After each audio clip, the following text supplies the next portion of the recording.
Requesting connection. Established. Encrypted. We're live. The show you've been asking for. Advice, technology, and community. Linux first, all others second. This is Ask Noah.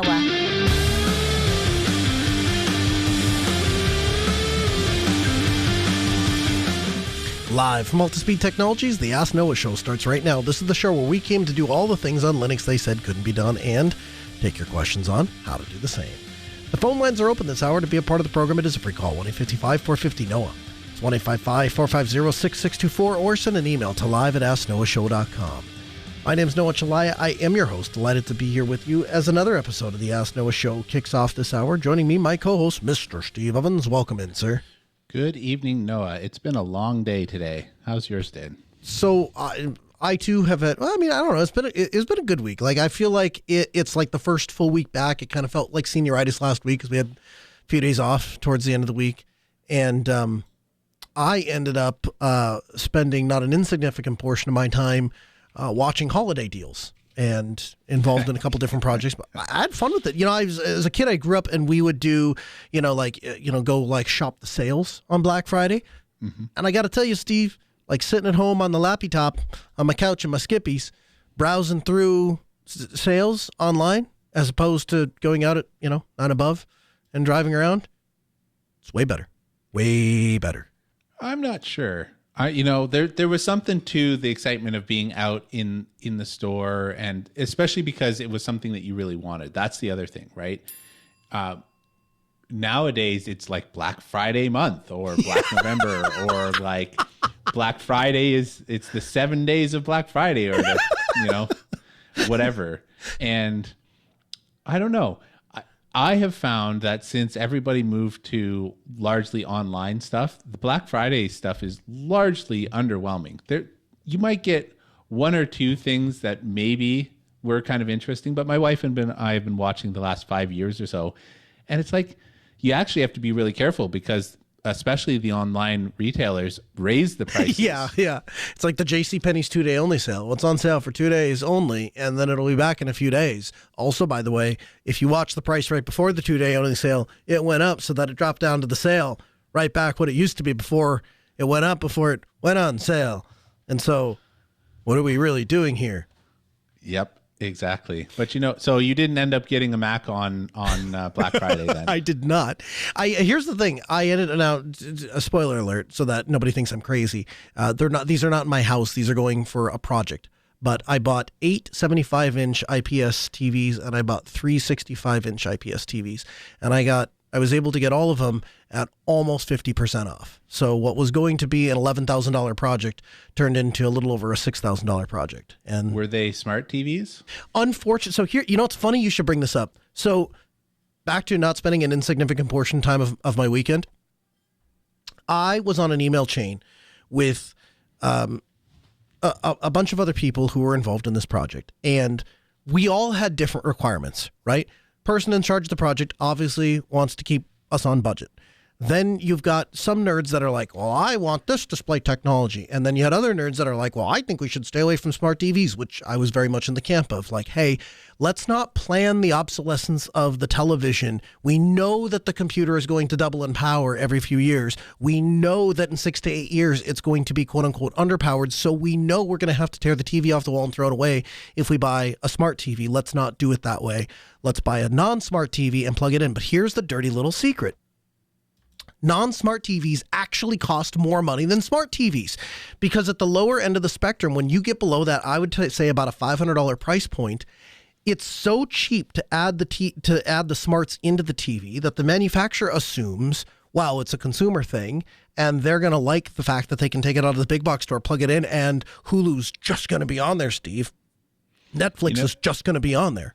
We have one on our comm center, and it is actually a big source of contention because it takes 45 seconds to boot up and then another 10 or 15 seconds to find the input, even if you tell it which input thing is on. That right there is my biggest complaint. The smart TVs that I've had to interface with, particularly in a commercial setting where it really becomes frustrating for me, is oftentimes I don't want it to do anything. I always want it to go to one input and only one input. And frankly, if I had my option, everything else would be disabled. Hello, commercial displays that let you do that. And so one of the things that smart TVs have a nasty habit of doing, they boot up to their own little home screen. Every time, Steve. You know what I don't want? I don't want the user having to scroll over. And of course, all the apps are first and the inputs for the TV are, at the very end. And so you barely, and it's a source of contention. It's a huge problem. And so I tried best I could to avoid a smart TV, but here is basically the short version of the story is if you want an IPS that isn't a smart TV, you're basically looking at $1,000. And the TVs that I got, I think the 75 inches were $370 or $400 maybe, and the 65 inches were 300 something. So I mean, it was night and day as far as cost, and so the nut that I'm attempting to crack, and we'll see long term if this plays out in my favor if it screws me. I went with WebOS, and my rationale for WebOS was a couple of things. One is at least it is a standard of smart TV. It's not just like, well, Vizio decided or ON decided, right? It's actually a software thing. So presumably there'll actually be updates. And my hope, and it is just that, a hope, I don't necessarily have an expectation. I set the expectation with the people in charge of it to say, hey, just so that we're all on the same page here, this is likely going to have to be replaced in 6 to 8 years, so we should be okay with doing that. And they were. And then my hope is that with WebOS, it will give me some customizability. But so total price, so 65 inches, I paid $353.91, and for the 75 inch, I've paid $482.61. But both of those were like 50% to what they would have cost to buy them off of a Black Friday sales. I feel like I did okay. But you didn't buy a Mac. You could have gotten one of those little Mac Minis for the amount that you saved, and you would have had a nice display driver for them. I could. But I already have Clay Targets. I don't need. I'm not. I have a whole box of them, so I'm not in need of that particular device. Well, maybe we shouldn't be too harsh on this because a couple of the people wrote in giving us feedback about Macs. Our first email comes in from Gregory. Gregory said, is a Mac worth it? I have used Unix since the 1980s, and I've been in Linux since the Linux router project was a thing. I have First Boot, a custom Satera ARM board from Yocto. I love Linux daily. In contrast to Steve's friend, my wife struggles badly on a computer. I get that Macs have different problems, and by far just prefer a Linux. Here's my reasons for my wife is better off with Linux. So he cites the network effect, which we talked about last week. If you have other people that are in that camp, they'll be able to ask for help. But then he talks about this. He says, my wife teaches students a second language over Teams and often needs to share system-wide audio, which isn't supported on the Linux version of Teams. And the third reason is, he says, my wife gets comforting words all around that Mac is a good computer and her husband is looking after her. I really enjoy the show. Thank you, Gregory. So, Steve, does that sway you at all? And do you have thoughts? Well, I mean, I think that the network effect is something, right? Mm-hmm. When you're not around, in your case, that might not be a thing because you and your wife kind of work together. No, I mean, for my wife, maybe not, but I agree with you. And I think we covered this pretty in-depthly last week. If you have a bunch of people that are all in the thing, keeping the same flavor of Kool-Aid makes some sense. Yeah. I mean, at some sense, I can empathize here, right? It sounds like this, that Gregory has kind of done what I was considering doing, which was just, here's the thing, it will work inside of the kind of boxed thing, the boxed set of tools that you can play with will work relatively okay here. Mm-hmm. And there are other people that will use that thing too, so you can feel better about not being the weirdo being left out. Yep. So my thoughts are as follows. So one is, when we get to things like, hey, I want to share system audio, why not use free software to bridge that gap? So there's a couple of things that you can do. So the most straightforward way to crack that nut on Linux, if you go into Pavu Control and you go into recording, input devices. At the very bottom, you're going to see a little menu that says show all input devices, monitors, all except monitors. Typically, the default is going to be all except monitors, but you can choose monitors, or you can show all of them. And what that will allow you to do, Greg, is it will allow you to take any audio stream from any application and then route it back out as if it were the input source selected. So what that might look like is your wife, if she needs to share the system audio, it is probably accurate that you can't do that natively through Teams, but there are many different ways that you can accomplish the same nut. And the nice thing about that particular methodology, works everywhere. And so I use it all the time by way of, I want to play something out of a web browser and I want to record it into Audacity. So you have the opportunity to do that. The second thing is, if you say, that's kind of confusing, or I don't really know, or I need to be able to do both the system audio and a microphone, then I would look at something like OBS. OBS is going to let you set up multiple virtual audio devices, and you'd be able to bring all those in. And that's used on a daily basis by gamers to do exactly this. So Teams doesn't support it, but I would tell you there's lots of other open source projects that do. The second thing is, there's no doubt that there's a community around the walled garden. So with the network effect thing, I don't dispute that's a thing. The question is, do we believe it's responsible and good stewardship to put people there, to shove people there, to invest tools rooted in that proprietary garden? I'll leave you to decide. The last thing is this thing of, like, my wife gets all the comforting words around a Mac is a good computer and her husband's looking after. So are we looking for the least restrictive, most privacy respecting open platform, or are we looking for the one that has the comforting words around it? No doubt Apple has a really great marketing department.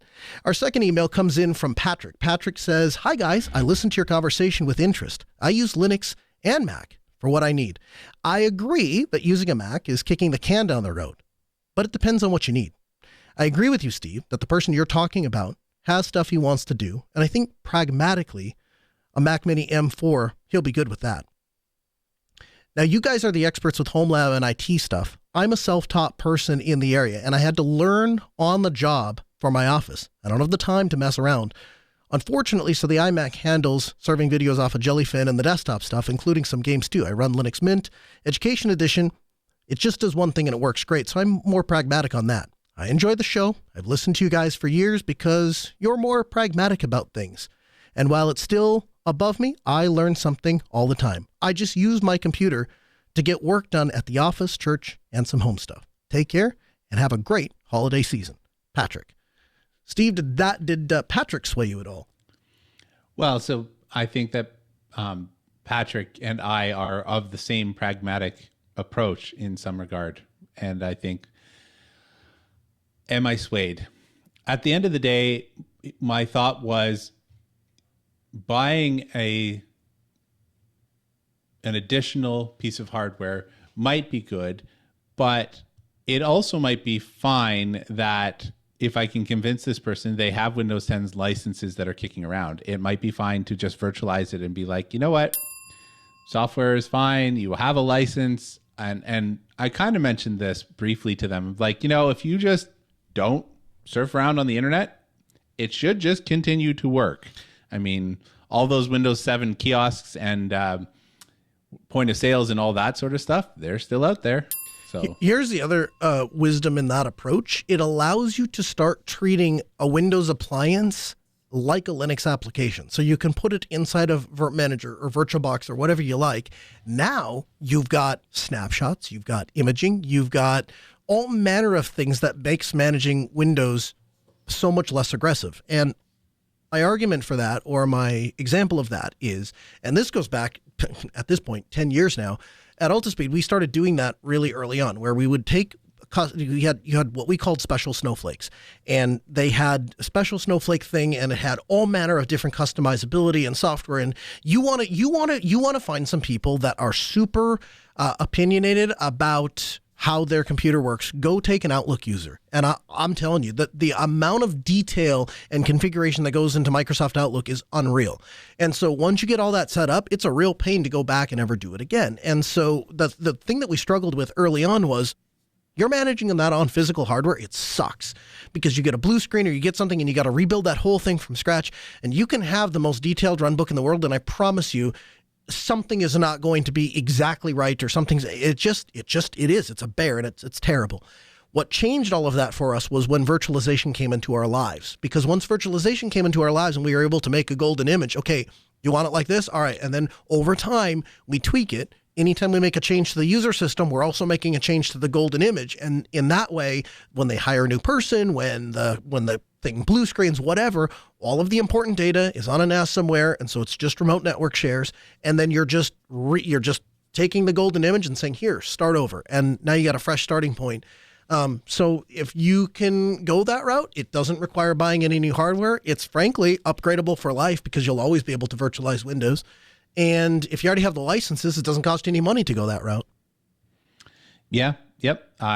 We'll see. We'll see what ends up shaking out of it. But thank you, Patrick. I've been feeling kind of abandoned by my open source friends over here who are making me feel shame for even considering it. It's nice to know there's someone else who has at least thought about it. I wouldn't say the goal is shame. Here's where I would leave. It's not the goal. It's just a side effect.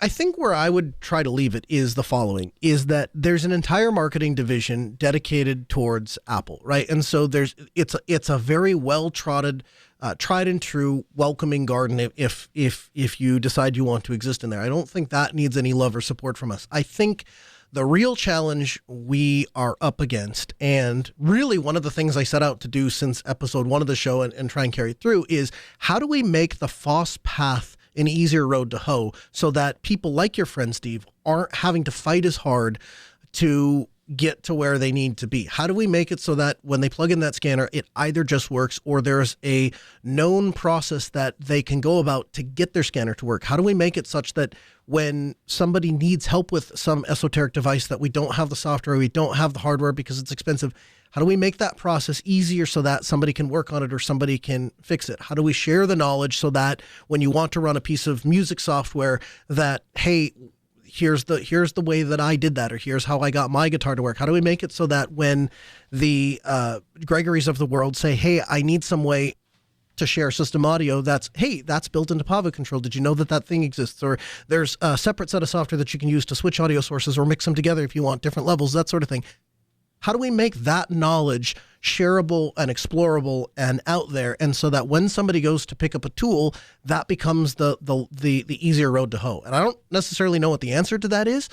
I just know that I've watched a world in which proprietary tools used to dominate things like streaming, and then OBS took over, and the world has been better ever since. And I've watched a world in which everything used to go through, a Final Cut or Premiere or whatever, and then FFmpeg took off, and the world has been better ever since. And so I think to myself, how do we build upon what really worked there to make the path easier for those that follow? And again, I'm not saying I'm the person with the answers. I'm just the guy asking the questions.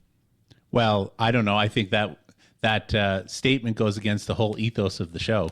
How do you get that knowledge out? Well, you spend a decade of your life and tens of thousands of dollars and make connections in the radio industry in order to make a radio show to then answer other people's questions because you are the guy with the answers. There you go. Touche.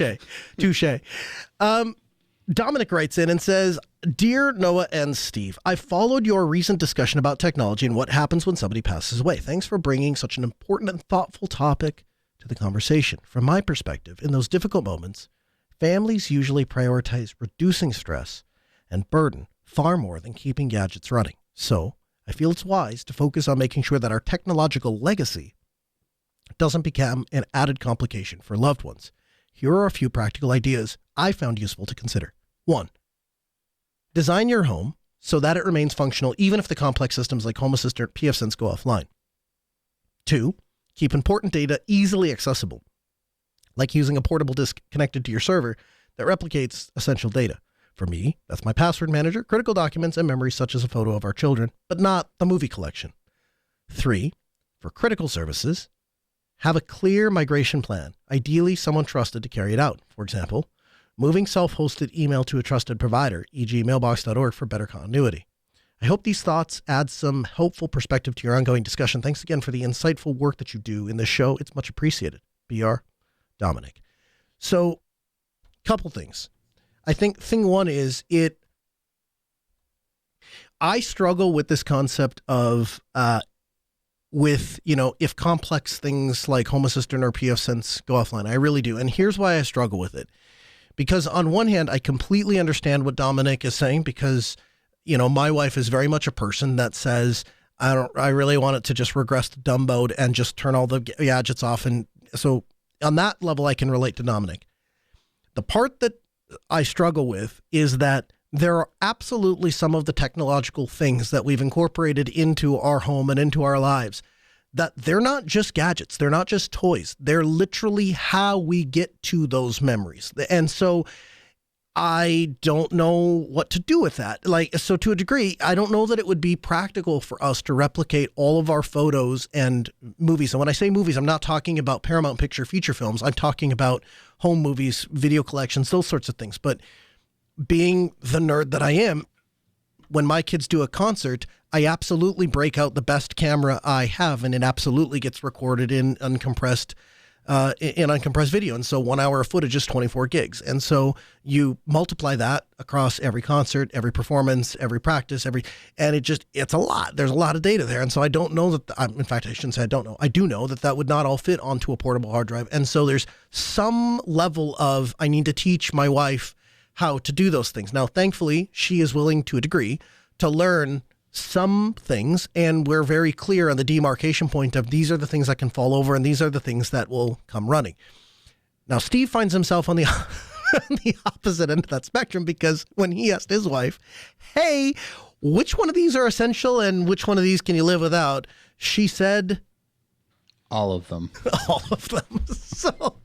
So Steve, you embarked on the remarkable journey of documenting your home lab. Essentially, here's what I built, how I built it, and how one would rebuild it. Tell me about that. So I suppose the how you would rebuild it, that part of it is very high level. It's meant to be surface level. So I broke down. So I'm an architect by trade. So that means I have a diagram of what plugs into which switch port, and then a color what diagram is on the end of it. Yeah, color diagram. I don't know why the colors impressed you that much. I don't know, it just visually stands out, and I can separate. Oh, those are the VM. Anyway, I'm sorry, I'm distracting you. No. And it has just, I've got 5 virtualization hosts and what VMs live on them, and then, if they are containers inside the VMs, then it breaks out into which containers are in that VM, and what add-ons I use inside of Home Assistant. And so my target audience is someone like Noah, but it also is the textual version. So I have like markdown files of, for example, my automations, and they say things like, just pick a random one. So in my office, it says, so I have, the heading is office automations, and then it says Steve's office motion detection. And then when motion is detected, it turns on the office switch. If the temperature is 74 degrees or greater, it turns on my fan, turns on the light to 50%, and it turns on all of my monitors. And so like, it's literally just a bulleted point of like, when motion is detected, boom, boom, boom, boom. This is what it does. So you couldn't take this and rebuild it in the way that Noah's talking about, but you would be able to rebuild the flow. Like if Home Assistant completely broken, for whatever reason, you couldn't find any of the 5 copies of my Home Assistant backup anywhere, you would at least know what happens in each area and at what time they happen. So you could reconstruct things. But the idea here for me is, if you were so motivated, how do I get you the information without having to give you forensic access? Not access, but like, how do you not waste your time? So I have like a complete service inventory of, and this covers URLs and ports and what is on those endpoints and where they're served from, what is the host operating system that they're running on top of, all that kind of stuff. So that if you ever needed to know, like, where's the file server, or I don't know, what is the Pi-hole URL, or where's the Unify controller, all that sort of stuff. It's all documented in nice markdown tables and stuff like that, so you can go in and get at it fairly easily. Here's the other thing that impressed me is it's little things like the details that would not be absolutely essential. I could Google it. I could figure it out. If you tell me that you're running, Plex, or that's a bad example. If you're telling me you're running audio bookshelf, I can go figure out what port it's on. But having all of that documented, here's the host name, here's the port that it's running on, here's what's open, saves you the Nmap scan, right? Saves you the Google search, saves you having to go look, okay, this is the thing, how does that thing work? Because I don't use that thing. And you very carefully and thoughtfully worked through all of those things such that when a person if a person had to go to redo that, you'd be following a guide. The other thing that I thought was of note and it was like, hey man, if anybody else goes to do this, pay attention to this. Criticality. Can you talk a little bit about how you went through to prioritize and the categories that you use to help classify criticality? That's a good question. So some of it is just honestly feeling, right? You just start off at it. So for example, I am looking at my storage failure matrix, right? And right at the top, I have my NAS. If the NAS goes down, it's marked as critical. And I've actually gone and said, well, about 70% of my services rely on the NAS, right? And so that one's marked as critical. And then the time to recover is like hours. I don't know how long it's going to take you, but like that's a big one. Or if my storage pool, so individual pools inside of the NAS are like, I've got a TV pool, I've got storage pool, I've got a VM storage and stuff like that. And so for example, the storage pool goes offline. It has right there things like Immich, my registry, pinch flat, all of my AI stuff goes offline, right? And it's just got that broken down in a nice little table. And it just says critical because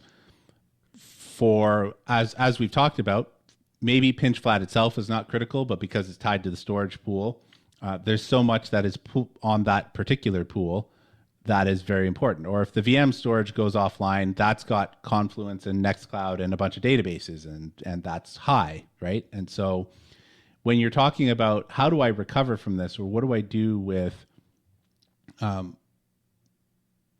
do I map this out, right? Because one of the hardest things, whether it's code or infrastructure, is coming into somebody else's house and trying to figure out what they did. And sometimes even they can't have the wherewithal to articulate it properly because they did it years ago and I forgot what it was that I set up, or I've absolutely done this. Like I've made some tweaks. So I know I'm running some software somewhere, but I can't remember what it was that I specifically did to tweak this. Or here's another one.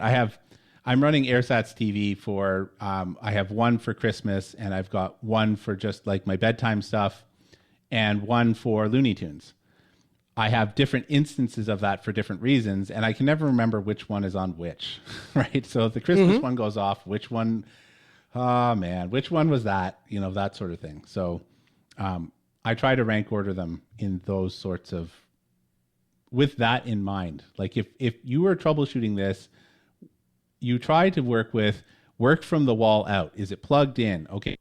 Plugged in? Okay. Is it turned on? If it's turned on, how are the disks? You know, like, and in order to do that, you need to know where is this server and what's on it, right? Because otherwise you're just looking at it, unless you are taking a label maker to everything and labeling all of your servers in excruciating detail. Who would do that? Well, definitely not me. I just took a picture of my server room and you can just see that there are just piles of computers places, often on their sides, actually. So my wife one time asked me, which one of these do I need to pick up and walk out the door with? And I was like, I don't know how to answer that. I don't think you'd be able to pick up the NAS because it's got gobs of hard drives in it. You'd probably, if you're talking about trying to escape the basement in a fire, while the NAS would be the most critical one, it's also the heaviest by far. Isn't that also the thing that you duplicated in your chicken shed? So now no longer necessary?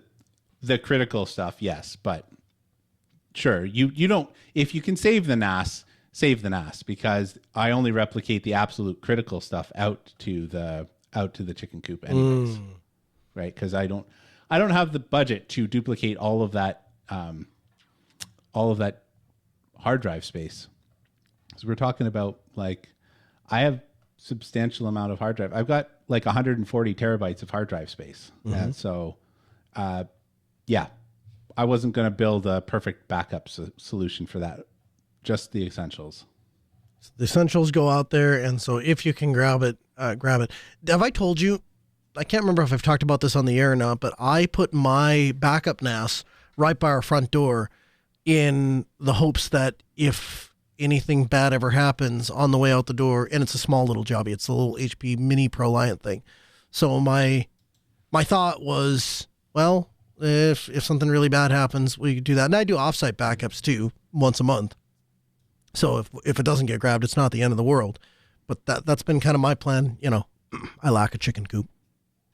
Yeah, well, actually, that's what you inspired that. You told me that, and I was like, oh, man, I've never thought about that. All of my stuff is in the worst place if you're talking about evacuating a house. So it's in the furnace room, which you have to go through 3 different rooms to get to the furnace room. And 2 different floors, right? You'd have to... Yeah. Yep. Imagine telling the fireman that. From the Linux Newswire newsroom, this is the Week in Review with JT. For the week of November 30th, 2025, here's the Linux and open source news. The GNOME team has announced the release of GNOME 49.2. Tmux 3.6 is now available. Snort 3.10 has been released. dbeaver 25.3 is now available. In distro news, Proxmox 4.2 backup server is out. Fedora Ultramarine 43 is now available. Alma Linux 10.1 has been released.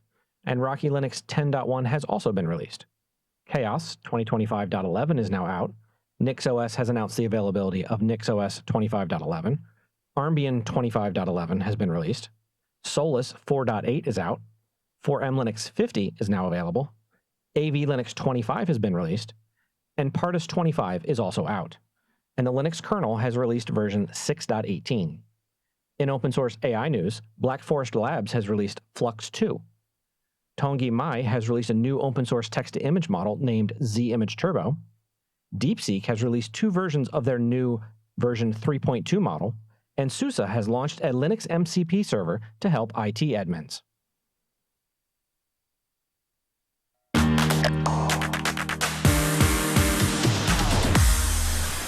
Are you a Plex user? We've got news for you this week. So, Plex is starting to enforce its new rules, which prevent users from remotely accessing personal media server without a subscription fee. Previously, people outside of a server's owner network could access the media library through Plex for free.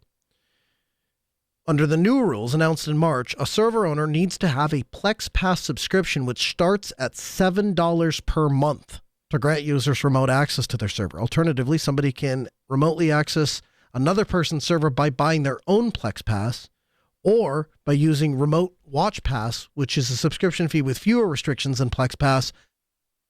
And that subscription starts for $2 a month. So, a couple things that bring this to the center of our attention tonight. Okay, number one, if you're using proprietary software, then you're using somebody else's code and you are subject to their rules. They want to let you use them, you can use them. If they don't want to let you use it, they don't let you use it. And there's really nothing you can do about it. They can pull the rug out from under you and your host. The second thing that jumps off the page at me here. So you're telling me if I'm a server owner, it's $7 a month, or if I'm somebody that's asking to get access to a server owner, it's $2 a month, and that's to watch my own media? When I try to put that into comparison, $7 a month is where I started my Netflix subscription, and that was somebody else's media, right? So it's go buy the media, go do all the work to set the thing up, go buy the server, go buy the drives, go back up all the stuff, pay for the internet to host the thing, and then on top of that, pay $7 a month to be able to share that with somebody else. Steve, am I barking up the crazy tree here, or are Plex users getting what they deserve? Oops, I'm sorry, I said that out loud. So say that's coming in a little hot as a lifetime Plex user. I have a Plex Pass that I got. Let's see. My son was just born, so that would put me about 12-ish years ago. I kind of went through the stance. We talked about this in the pre-show about the Plex stuff. And so I went to go look at it, because I have a friend who's actually serendipitously just contacted me today about his Plex instance that he's been running. And anyways, I went to go log in today, and it's like, oh, we've detected you from an IP that you haven't logged in from before. I have had the same IP since I moved down here, Noah. That's how long it has been since I've logged into Plex. And I don't even know how long before that. So it's been a very long time. Your entire American life. Yeah. So aside from that, I think that I really liked what Plex was. I dropped it like a hot potato when they started first sniffing around the idea of tracking what people were watching. I really didn't like that. I wasn't a super big fan of Jellyfin back then, but we just bit the bullet. I ran them side by side for 2 or 3 months. Then I turned off Plex and no one complained. The people who were watching remotely just assumed that it broke and never contacted me about it. So yeah, I don't know. I think it's unfortunate, but at the same time, there has to be a business model there. If you're giving lifetime passes, that only works so long, right? Yep. Your money runs out. The lifetime passes and even the subscription fee isn't really what irks me. The thing that irks me is twofold. One is the scanning of people's media. That I don't like. The second thing is I absolutely believe in my heart of hearts that this crackdown on free remote streaming access was not in response to people buying lifetime passes and being nerds and hosting stuff themselves. I firmly believe that Plex's crackdown on free remote streaming access starts this week because people were setting up Plex servers for the expressed purpose of pirating content. And so they were selling access on third-party, auction sites to say, buy access to this server over 20,000 videos, over 20,000 TV shows, 10,000, whatever, right? And you'd pay for a flat fee and then you would get access to a thing. And Plex got pressure from media entities to say, oi, this is copyright violation. You can't do it this way. And so I think this is their attempt to try to crack down on that, to make that less. The problem that I have with that approach is a couple of things. So the first thing is, first of all, I don't actually believe you're stopping anybody from pirating content because I think that's going to happen one way or the other. Sure, you've made the barrier to entry a little more difficult, but let's face it, outside of PlexPass brokering the connection to the inside of your Plex server, there's nothing that you could do with Plex that you can't do with Jellyfin, so they can still continue to sell those things. So the media entities really haven't accomplished anything other than taking the target off of Plex's back. And the second part of this is now they're adding a price tag to the rug, right? The rug is about to vanish from under you, and there's a dollar sign that you must pay to keep the rug to keep the rug under your feet. Interestingly enough, I dealt with this exact same situation, totally different software this week. There was a church system. They had a 3CX phone system. 3CX changed their licensing scheme to where you can no longer self-host any form of 3CX for free. Nothing. Not one line, not 2 lines. They used to have 4 lines. Nothing.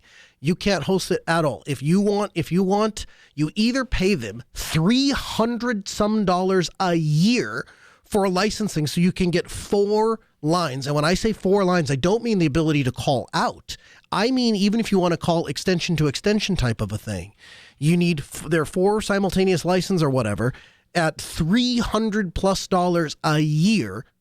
And that's just the licensing. Then on top of that, you got to buy a server. You got to pay for a trunk. And so the costs begin to add up quickly. And so for a nonprofit organization that's scraping by to begin with, this becomes quickly untenable to them. They start to look at it and go, man, we can't do that. That's just not in our budget. And so and the problem is, and has been and always will be, in the end, they don't care what I think, right? And they don't really care about those. From their perspective, they're just freeloaders. Who cares? That's not our licensing scheme. It's not our business model. We're moving on and we're doing this thing. And that's, in my view, that is the problem with the essence of the software not being open source, is somebody can pull the rug out from under you. And the I guess light at the end of the tunnel that isn't an oncoming train, Rikai, who's a friend of the show, immediately bounces in and says, hey man, have you checked out FSPBX? And I did. And FXPBX is the world's best open source PBX, according to them. It is a open source PBX that's built on FreeSwitch, and it started as a fork of Fusion PBX. but has been redesigned to deliver a more modern interface, powerful experience, all the things. And so we have a demo instance up and running, and we're playing with it to see if this would work for people. And I have to tell you, early on, or early impressions is I'm really impressed. But both the 3CX situation and the Plex situation reinforce my pre-existing belief that if it isn't open source, you're not standing on solid ground, and it may shift at any time. Buyer beware. Isn't that always the way? I think so. I think that these nights like tonight where, hey, this thing is going to kick in is where the rubber meets the road, right? It's easy to say, it's not open source, but it's easy and it works and it's free and so whatever. That worked for 10 years on 3CX. That worked for 10 years on Plex. Now all of a sudden it's changing and everybody's waking up to a different reality the next morning. And I think that's going to be a difficult pill to swallow for some people. I think it is. And I think that at the end of the day, we are always going to be running into this with, I would say, the vast majority of companies that incorporate. Even companies that are well-meaning, unless they take steps like Home Assistant has, like Nabokasa has, to go through the process of donating their software to become a public works company, you are always at the danger of being bought out or taken over or whatever, because it is the way of things. You get some very principled people that will stand on principle and really hold to that. But I would say the majority of places will eventually be in danger of that if they become popular enough. Mm-hmm.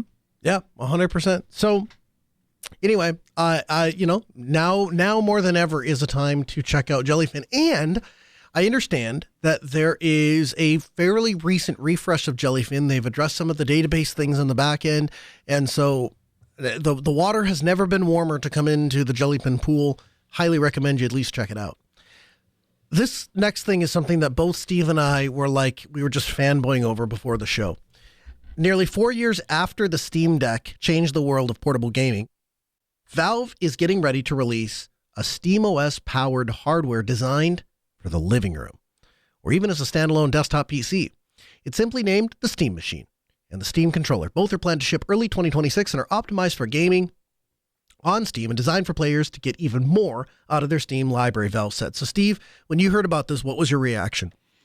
I mentioned it to my wife, and her immediate thought was, this is a machine that we can take with us when we travel.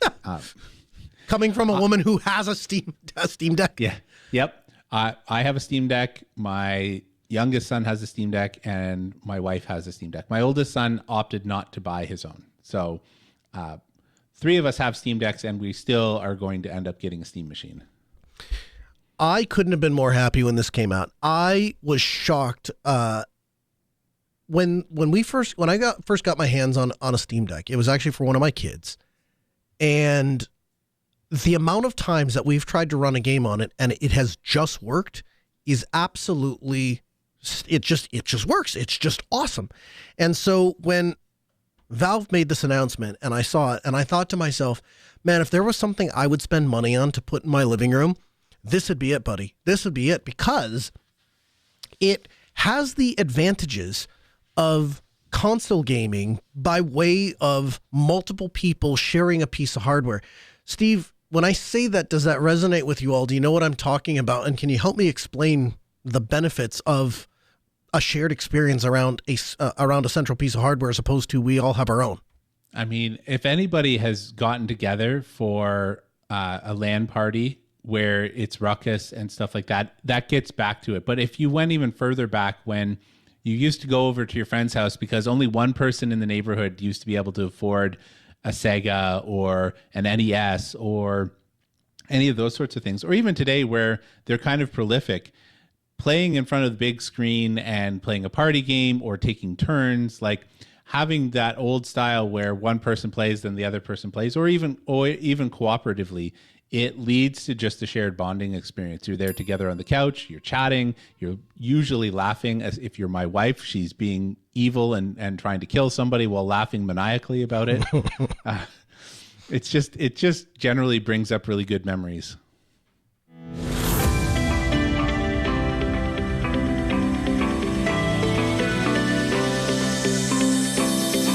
Steve has been on a journey with pictures. And the funny thing about Steve's journey with pictures is he never, ever set out to get on a journey with pictures. And I can resonate with that because I have never once in my entire life woke up and said to myself, you know what I need? I need a software to manage my photos. It has worked ever since I had my original Vivitar 5 megapixel compact flash camera. I have faithfully copied the photos off of said flash memory card into a folder with the date, and it has worked. That system has worked flawlessly all the way through 2025, and I've never really had a desire or need to change. And then Immich came into my life by way of I had to get photos off of my wife's phone. She was familiar with Google Photos, and so it was a natural fit. And thus, we both somewhat unwillingly embarked on the journey of photos. Steve, this week you expanded that journey by resetting up Immich, and then alongside it, setting up Enty. Can you tell me about what you went through and what you learned?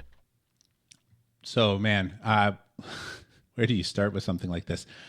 I suppose longtime listeners have heard my previous foray into Immich. I sat down and I did the whole thing with Immich back in the day. And back in the day, I mean like a year and a half ago. So it's not even like ages ago. But by the whole thing, I mean I had distributed processing where it would shell out like you set up the different, I forget what they're called, but let's call them listeners, on different machines. And when Immich got a bulk workload, it would take some itself and then it would send it out to the worker nodes. Like I had it all set up like that. And it was fine. We just never ended up using it. And then it broke itself. And we kind of documented my struggles with that. I am fully aware that this is an end user error. Like I did not do my due diligence in order to read the release notes between things.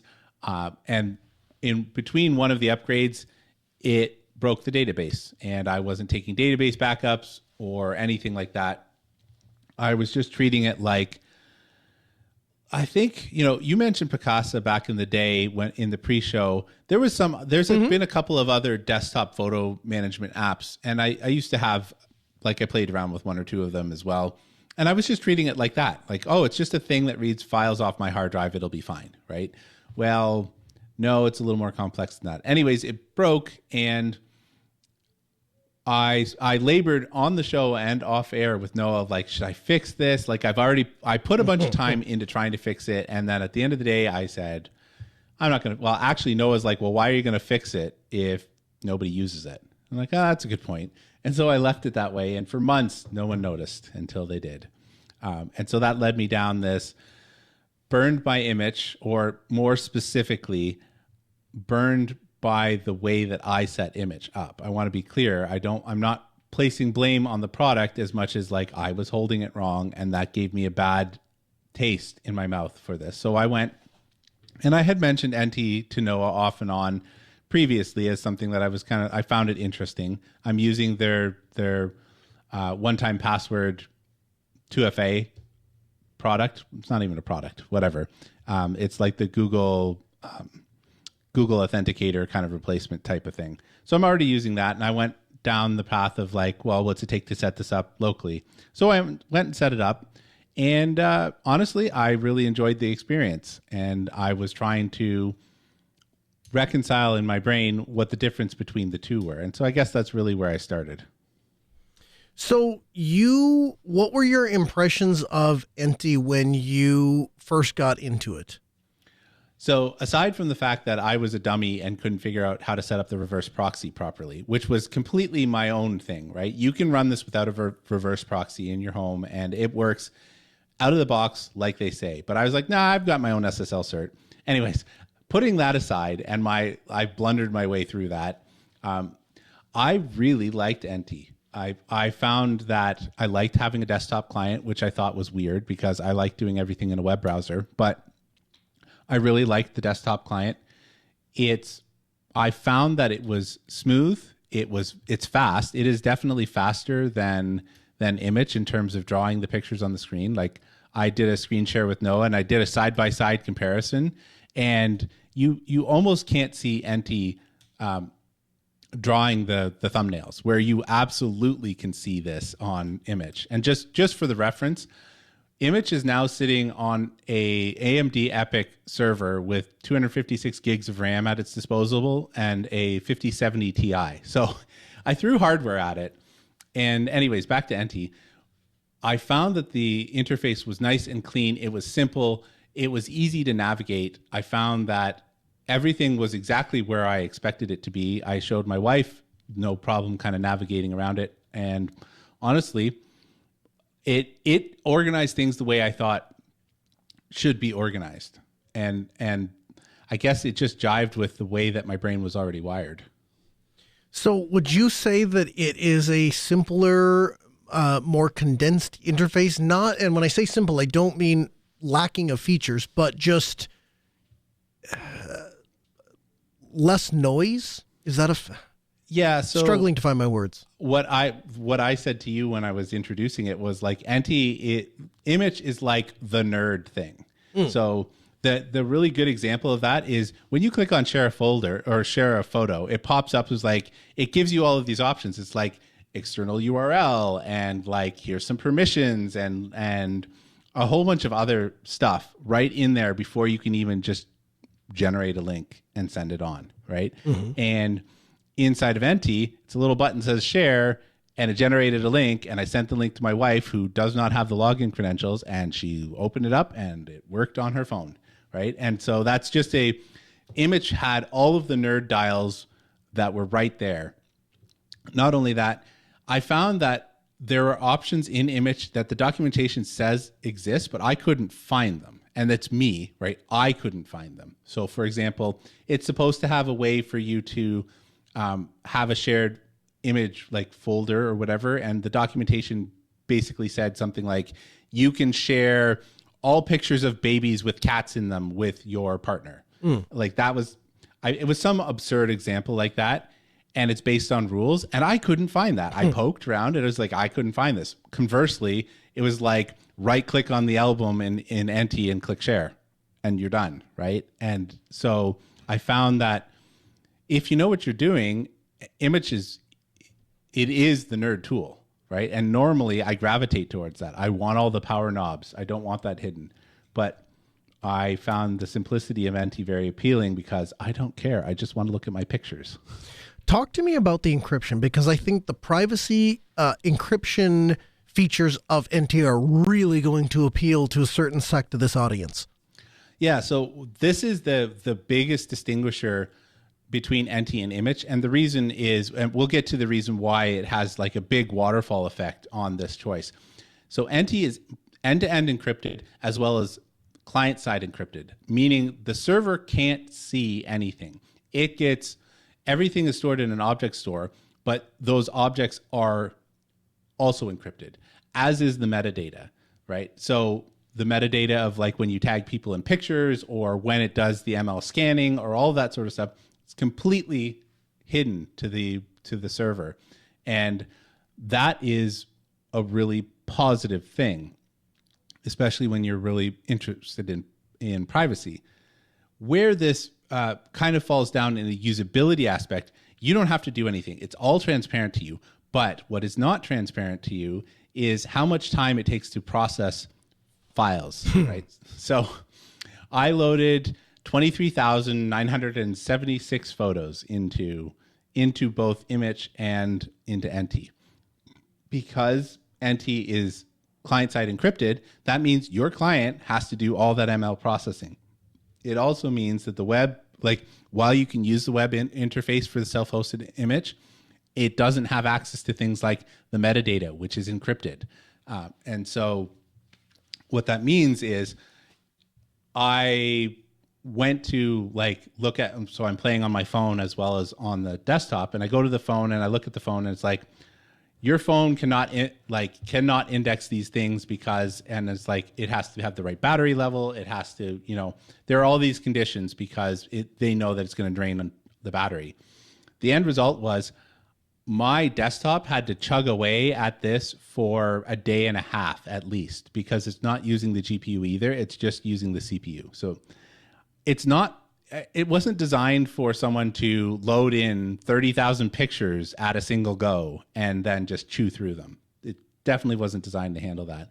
And the reason that is a problem is if you don't have a desktop client to throw at it, your phone has to do all that work. And what are you going to do? Like leave your phone and the screen on for 3.5 days? Like, I don't know how long it would take my phone to, if I had have been able to convince my phone to do that in the first place, because I couldn't quite figure out how to get that to function, because I plugged my phone in and like, I don't know. I could never get all of the little warnings to clear so that it would actually start indexing.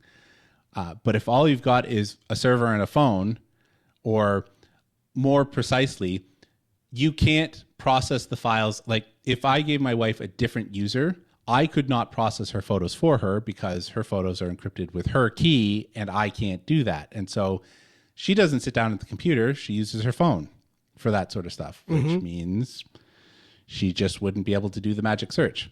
And this is where Immich kind of pulls ahead for the nerd, right? Because Immich can take full advantage of the hardware I threw at it. Yeah. So I tossed all that hardware at it, and Immich chewed through it in a couple of hours.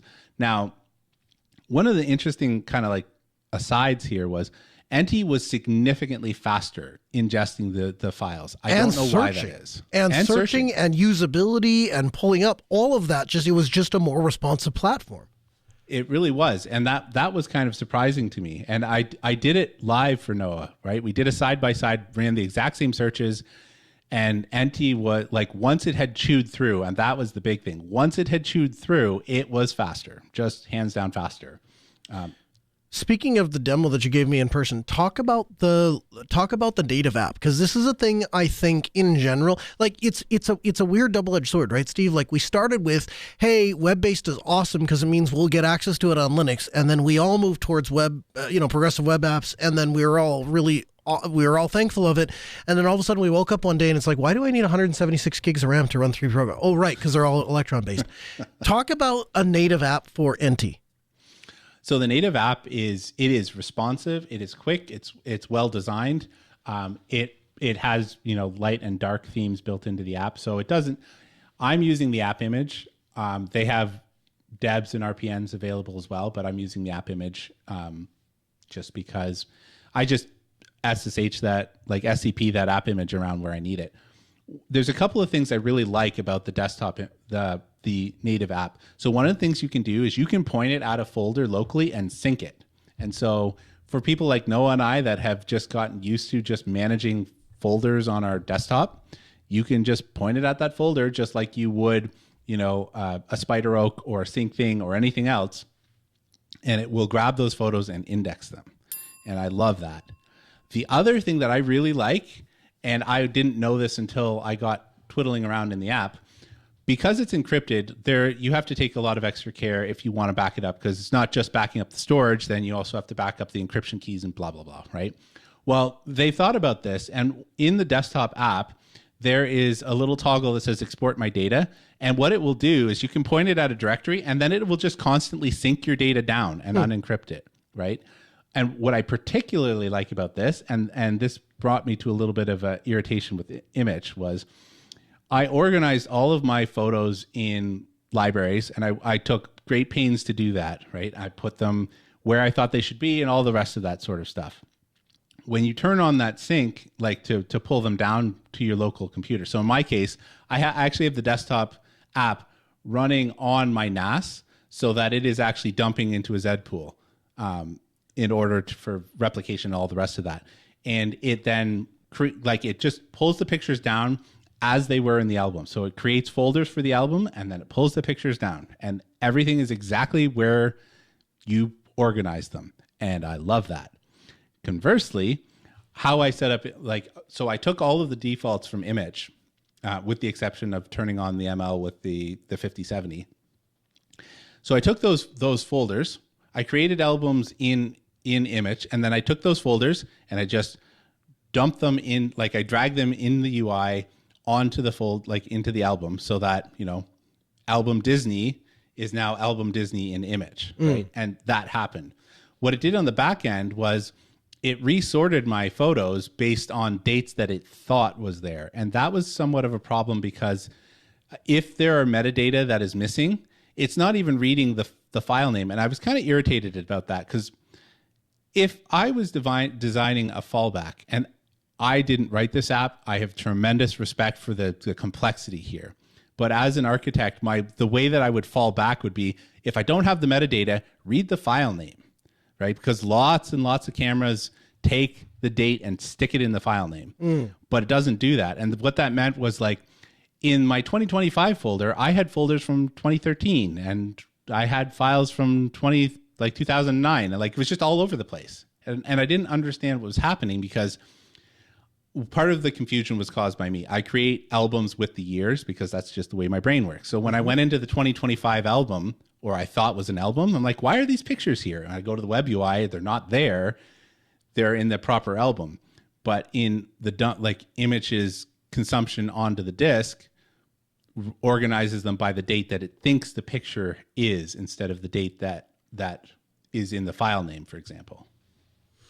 So as you did a literally an A/B side-by-side 1-to-2 comparison, what was your take?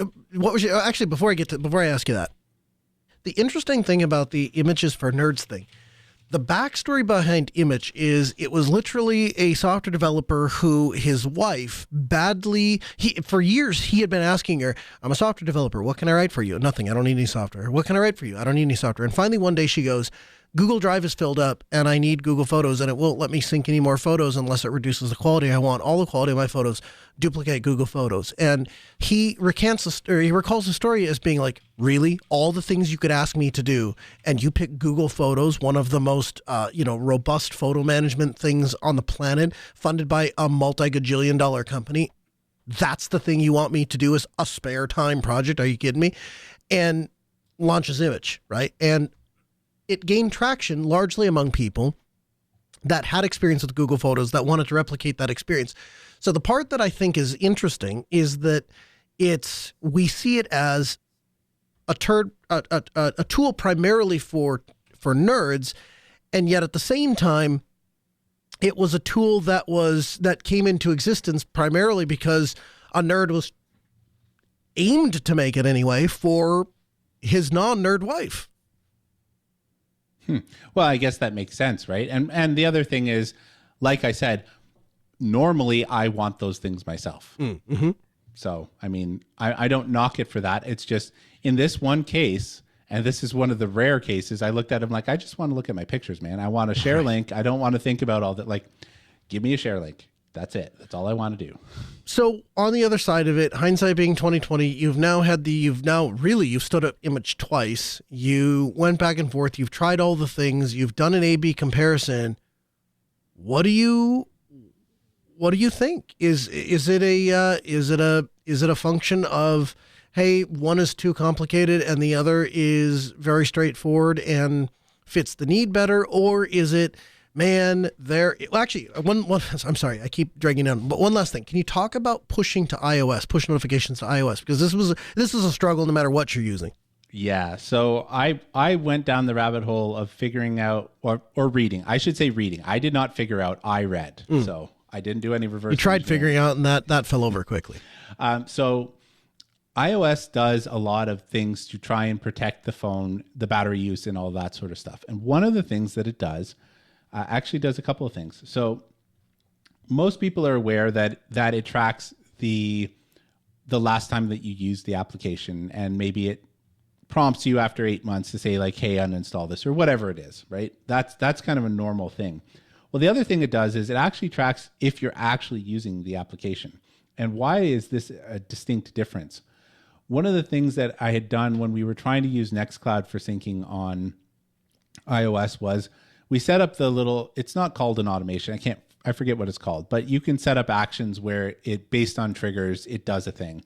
And so when she plugs in her phone, the Nextcloud app launches in the foreground. However, she doesn't ever interact with it. And so it stopped syncing after a while, because what happens is iOS simply goes and kills processes that you are not actually using. And it's trying to protect the user against like applications stealing batteries that you don't actually use. And so we moved to PhotoSync, and that worked for a while. And then PhotoSync got shut down and it dies silently. That's the other problem, is like we looked yesterday, and it hadn't been syncing since April. And we just assumed that it had been there, right? And that's a problem. So syncing is a problem. Enty, if you're using the hosted version, they actually there's a developer thing that you could do with Apple that allows you to use some sort of special push notification. So the server does what's called a tickle, and it actually talks to Apple, and then Apple pokes your phone and then wakes the app up, and then syncs happen, right? However, if you're self-hosting and you don't have that infrastructure like me, that's not going to work. And so syncing is always going to be kind of erratic. And so Immich has a kind of a solve for this. And what they've tried in the most recent version is they're doing geofencing based on the location they call home, and that is wherever your phone is the most. When you leave that location, then come back, the application is set to wake up, and then it's supposed to sync. So there is some. It's always going to be a challenge once you're outside of that little well-trodden path. So, if I was to circle back to make a full circle in our discussion tonight, if you're willing to live within the rules of the garden, life is fine. It's when you decide to step out of the rules of the garden, that's when it starts to get a little, we'll call it challenging. It's been a big pain for almost all the open source apps. Like from Audio Bookshelf, which doesn't do any syncing, all the way through to, Nextcloud or beyond. iOS has just been, it does not play well as a general rule with the open source stuff. Either you can't get into test flight. So like with Audio Bookshelf, there's only a limited number of people that can get the actual certified app. And then when you find alternatives, the way that it works is like the app might be free, but if you want to actually download the audiobooks, you have to pay to unlock that in the application and all of this kind of stuff. So it's been a journey. It has been a journey. Okay, for the third time, and I'll actually finish the question and let you answer. Hindsight being 2020, you've seen them both side by side. What do you think the winner is? Oh man, if it was left up to me, I would go with Enty. I think that I like the simplicity. I like how it can sync with the desktop client. I like how it it organizes things the way I told it to. I also, so this is another thing that I really like about the Enty phone app is that it gives you a push notification of like, hey, take a look at what's happening on this date. And it makes a slideshow. It's not just a picture. It makes a slideshow. And sometimes it's like, and it kind of varies it. Sometimes it's this date throughout the years. And then it's like, there's like 15 or 20 pictures. And sometimes it's just like 2 or 3, because it's just decided like today you're only going to look back like last year or whatever. And sometimes I've actually had it trigger based on location. And it was like, oh, last time you were here with such and such a person, because it had gone through and done the ML. And so it just pulled up pictures of us with that other person in that location. And I thought that was kind of interesting. So I haven't experienced that on Immich yet. I think that out of the gate, Immich does a better job with the ML, and I really like how it chewed through all the photos. But you saw it. It was relatively comparable when, at least for the stuff that I was searching for. Absolutely. Why did you preface with, if it were up to me? Because my wife is the target, right? It had gone offline, and I knew it was offline. I never looked at the darn thing, right? It was this, I went down this path because wife came home one day. It's just like, you don't have to do anything about it right now, but just so you know, Immich isn't working right now. I was like, it hasn't been online for months. So what, have you gotten feedback from her? Does she have a leaning one way or the other, or does she largely take your lead if you say, honey, I think this is the best one? No, I put them both up because she's used Immich before, and I installed both apps and whatever. today was the first day that she looked at the slideshow. She thought that was kind of nice. But at the end of the day, I probably won't have an update for you anytime soon because it'll be a while before she actually sits down and actually plays with them, like when she tries to search for a picture. So I'm just going to run both because why not? Enty requires like no hardware at all. Its minimum requirements is 1 CPU and 1 gig of RAM. So it can just continue running away. Is the rationale for that because it's offloading it all to the client-side device? Yeah, it is. It doesn't take much to do the types of processing that it does locally. Okay. Well, keep us up to date, Steve. Let us know how the image system continues to progress and if a clear winner emerges. Will do. All right, the music in our ears means we're out of time. I thank you for joining us. We air this show every Tuesday at 6 p.m. Central. You can join us live by going to AskNoahShow.com. Join us in the chat room. Give us a call. We're very flexible with how we take your interactions. Can't join us live? It's okay. We publish the entire show all the way back to episode 1. You can find that by going to podcast.asknoahshow.com. While you're there, check out the show notes from this episode as well as all of the episodes in the past. You can find articles and references to everything we talk about. We'll be back next Tuesday, 6 p.m. Central, AskNoahShow.com. Have a good week.